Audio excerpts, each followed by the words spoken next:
Hello and welcome to RetroBreak Replay, a brand new series where I'm taking a look at some of my favourite childhood games to see whether they hold up today. In this first episode, I thought I would revisit one of my favourite racing games as a kid, and that was Diddy Kong Racing. So the question is, does Diddy Kong Racing live up to my nostalgia? Let's find out.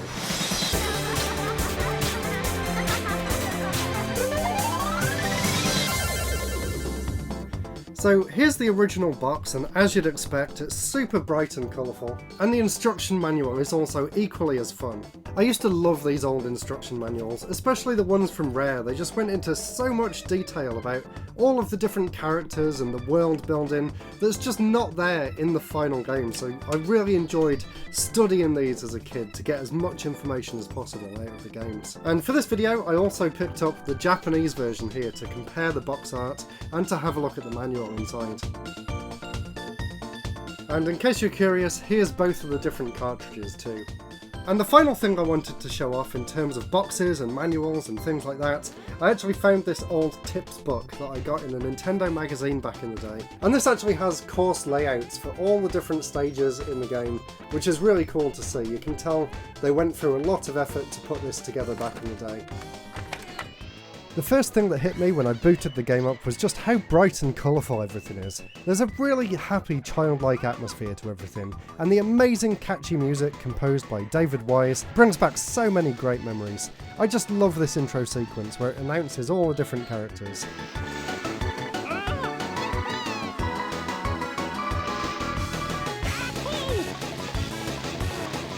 This game was actually Banjo's first official appearance, by the way, and Conker was here too before he became the drunken offensive squirrel that we all know and love just a few years later. I chose to play as Timber because originally this was going to be Timber's game before Nintendo stepped in and asked Rare to add Diddy Kong to the roster to make the game more marketable in time for Christmas that year. Poor Timber was also meant to be the original protagonist of Dinosaur Planet before he was replaced by Saber and then of course Fox McCloud. Timber does still have a big role in the final game though. In fact, according to the story in the instruction manual, this basically is still Timber's game. The story goes that Timber's parents, who own this island, went to visit the Kongs over on Donkey Kong Island, but while they were away, a giant evil pig from space called Whizpig came down and cast a magic spell on the island, and now it's up to you to stop him.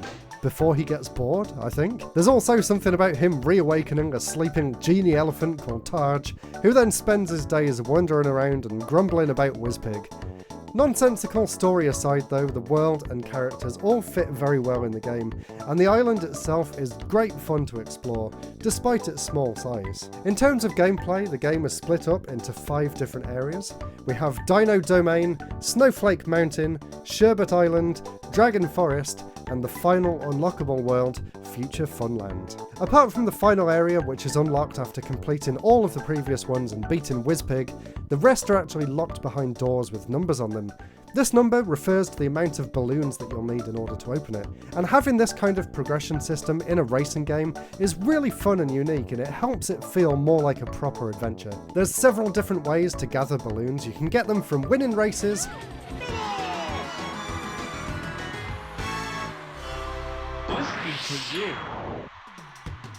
finding them lying around the hub world, beating the end of world boss, and challenging Taj the Genie at certain points in the game too. And once you enter one of these areas, you'll find 4 different racetracks to complete. The races themselves are really fun, if a little bit easy at first. The controls are much nicer compared to Mario Kart 64. I felt so much more in control here, and the drifting works really well too, although if you do hold it down too long you will eventually spin out, and I also enjoy the fact that there's a sharp turn you can do by pressing down both the brake and accelerate at the same time.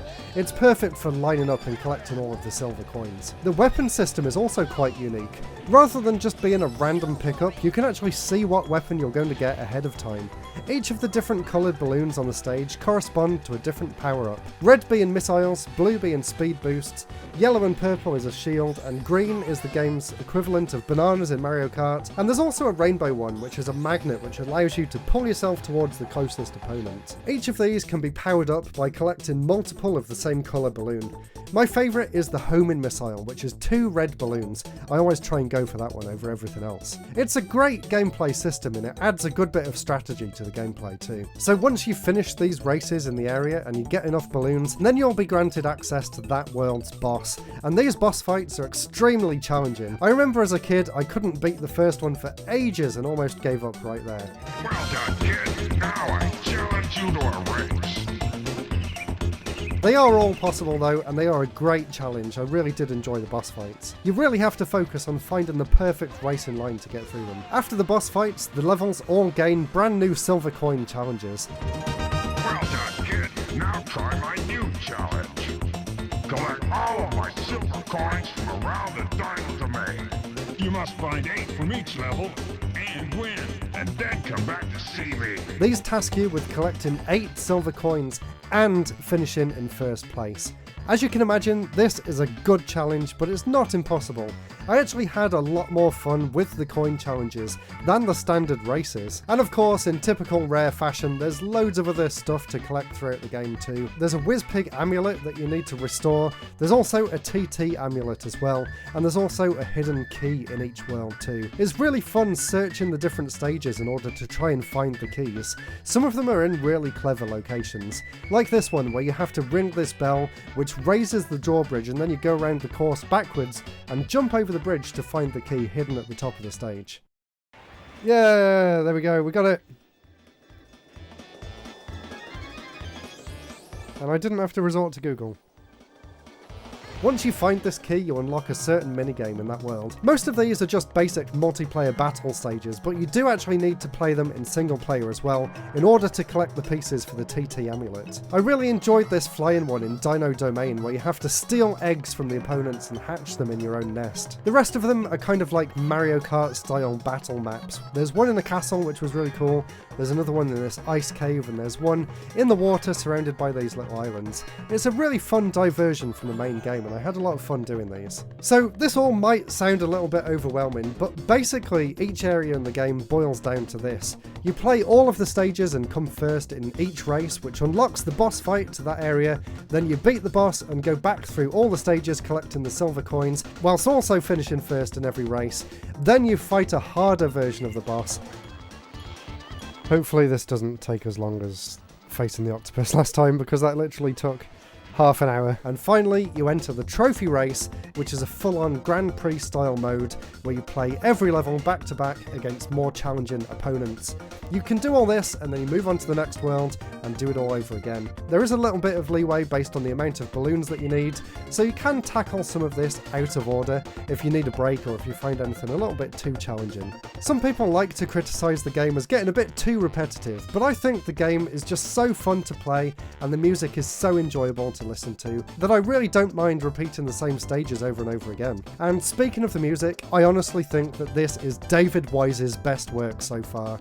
From the relaxing hub world, which changes depending on the environment, to the super catchy race themes, every track in this game is just a joy to listen to. Take a quick listen to some of my favourites.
And then once you've made your way through all of the main worlds, killed all of the bosses, and collected every piece of the WizPig amulet, this giant carving in the mountain opens up and you can fly inside and fight WizPig and bring him down once and for all. He is by far the hardest fight in the entire game, and it literally took me hours to beat him. I was getting so frustrated on stream trying to beat him, and the chat was absolutely loving it.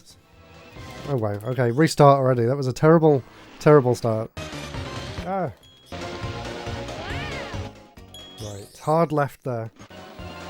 Oh my god, yes, I remember that as well. Oh my god, do not go in the water. Went too far. Oh my god, I didn't think I'd got that then. Don't land on me! Oh my god, I'm ahead of him for a second. Oh god, that's scary. You really have to master the controls and memorise where every single speed boost is in this stage in order to beat him. It is a true test of skill, but it is incredibly rewarding when you finally get that victory.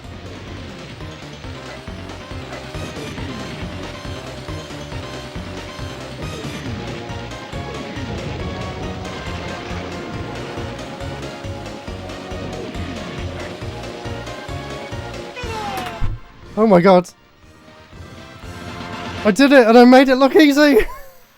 Oh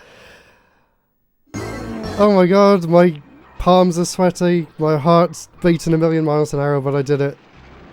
Yes! That was insanely difficult. After that though, it's not over just yet. Everyone's back on the beach partying and celebrating the demise of the evil WizPig, but then he flies in and terrorises everyone once again. You can then boot up your save file and head off to the lighthouse here, which transforms into a spaceship, and then you fly off into the final world of the game and some of the best levels so far. As a kid, I never actually managed to get this far, and I've only properly been to this area on the DS remake, which came out about 10 years after the original. And that version is a little bit easier, so I was so glad to actually get here for this replay video. The tracks in this area are all really fun and very challenging. And of course, beating all of these tracks grants you access to yet another WizPig fight. At least this one was slightly easier than the last, and I actually much preferred this course too. And with that, Diddy Kong Racing was finally complete. Or was it? After finishing the game for real, you actually unlock Adventure 2, which is the entire game all over again, except all of the races play out in mirror mode, and all of the silver coins are in different locations, as well as the opponents being a bit more difficult. But I think I'll save that for another day. I asked here on YouTube in the community tab to share your experiences with the game, and here's some of my favourite replies. A lot of people seem to have great experiences with the multiplayer in particular. Nepon S said, "Me, my brother and neighbours playing 4-player icicle pyramid battles all summer long. I remember the one who finished last always got the loose controller for the next round." BBTE8TC said, "We used the joint venture cheat for 2-player adventure mode, and my brother would help out by deliberately sabotaging the opponents with missiles and oil slicks while I won the races and grabbed the coins. Good times, albeit a pretty frustrating game." And this is just me talking now. It is kind of weird that they hid the 2-player mode behind a cheat code. Anyway, moving on, Ready for Clarity said, "Actually really enjoyed the battle arenas because I could battle my sisters. Haha, a rare treat." And of course, a lot of people shared their memories around WizPig, as expected. The Lone Angel said, "One of the greatest N64 games of all time, but I've never beaten it because of WizPig. It was too impossible to beat him. I just hope Nintendo would please listen to the die-hard Diddy Kong Racing fans and bring this game out on the N64 expansion pack, so I can face WizPig again. And I will not stop this time until I defeat him for good." That would be absolutely amazing if Nintendo released this on the Switch. And Johnny Sokal said, "Discovering WizPig is still alive and confronting him in space. Mind blown as a kid." Overall, everyone seemed to love the game just as much as I did, and the best comment for me, and the one that sums up my feelings about the game perfectly, comes from John Coulter 7006. "I was 10 years old and I fell in love. It had the quality of Mario Kart with an open world, bosses, challenges, secrets, and a progressive story. Totally blown away, killer soundtrack from David Wise to boot. Replayed it 100% as an adult in my 30s and it still holds up. Tons of fun." So thank you everyone that commented on the post. Make sure to subscribe and keep an eye out for future community posts if you want to be featured in upcoming episodes of RetroBreak Replay. So overall, in conclusion, I had an absolute blast replaying Diddy Kong Racing. I still think it holds up so well today, and it can honestly easily rival Mario Kart 64 as the best racing game on the system in my opinion. And it's such a shame that any attempt at making a sequel over the years got shut down and cancelled just as soon as it got started. I'm so sad that there's never been a proper follow-up to Diddy Kong Racing. Of course, we did get the DS version in 2007, about 10 years later, but it was basically just a slightly enhanced port with a few extra levels actually, and I did really enjoy this one too. But apart from that, there's not really anything like it, and I honestly think that a character-based racing game with a big open adventure world could do really well today. I know there's a few kind of similar things, like there was the Crash Team Racing remake, and there's that new Lego racing game which also seems to take some inspiration from this as well. But there's nothing that really captures the same sort of feeling, the atmosphere, the racing, the adventure, as well as Diddy Kong Racing did. And for that reason, absolutely 100% I can give Diddy Kong Racing the RetroBreak seal of approval. So I really hope you enjoyed this first episode of RetroBreak Replay. Join me next time when we check out another favourite game of mine, Sonic Adventure on the Dreamcast. And if you want to see me playing through this before the video on YouTube, go ahead and follow me on twitch.tv/RetroBreakGames. That's all for now. I'll see you all again very soon for the next episode. Goodbye.